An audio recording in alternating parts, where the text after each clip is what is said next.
ஆனால் இப்போ புதிய பேருந்து நிலையம் பயன்பாட்டுக்கு வந்திருக்கு.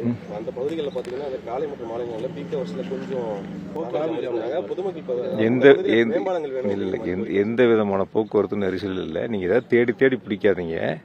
நான் வேணா உங்களோட வர்றேன், வாங்க போகலாம். இப்போ காலையில் தானே நேராக போய் பார்ப்போம், போக்குவரத்து நெரிசல் இருக்கான்னு பார்ப்போம். ஏதோ ஏடிஎம்கேக்காரங்க எடுத்து சோசியல் மீடியாவில் போடுறத வச்சு நீங்களும் கேள்வி கேட்குறீங்க. பொதுவாக சுயமாக சிந்திக்கணும். இல்லை, நான் பார்த்துக்கிட்டு தான் இருக்கேன். டெய்லி ஆரம்பிச்சு பார்த்துக்கிட்டு தான் இருக்கிறோம்.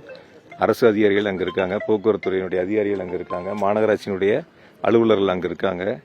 தொடர்ந்து பார்த்துக்கிட்டு தான் இருக்கோம். அதனால் ஏதோ அதிமுக அது ஒரு குற்றச்சாட்டு சொல்லணுங்கிறதுக்காக எடுத்து போடக்கூடிய செய்திகளை எடுத்து இப்போ மக்களுக்கு எவ்வளோ எளிமையாக இருக்குது, எவ்வளோ அருகாமையில் இருக்குது, மாநகரத்தினுடைய உள்பகுதியிலேயே இருக்குது. புதிய பேருந்து நிலையத்துக்கும் பழைய பேருந்து நிலையத்துக்கும் எவ்வளோ இடைவெளி?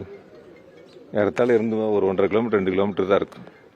மக்கள் எளிதில் நைட்டு 1 மணிக்கு இறங்கினா கூட எந்த பிரச்சனையும் இல்லாமல் நீட்டாக வீட்டுக்கு போகக்கூடிய அளவிற்கான அருகாமையில் அமைஞ்சிருக்கு.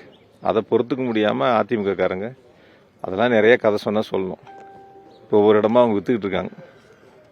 300 ஏக்கருக்கு மேலே வாங்கி போட்டு அந்த இடங்களில் அரசு நிலத்தில் பஸ் ஸ்டாண்டு கொண்டு போகிறேன்னு சொல்லிட்டு நிதி ஒதுக்காமல் இடத்த தேர்வு பண்ணிவிட்டு திரும்ப மாநகராட்சிக்கு லெட்டர் அனுப்பி மாநகராட்சி நீங்கள் நிதி இருந்தால் செஞ்சு கொடுங்கன்னு கேட்டு பிச்சை எடுக்கிறத விட மோசமாக இருந்துச்சு அப்போ.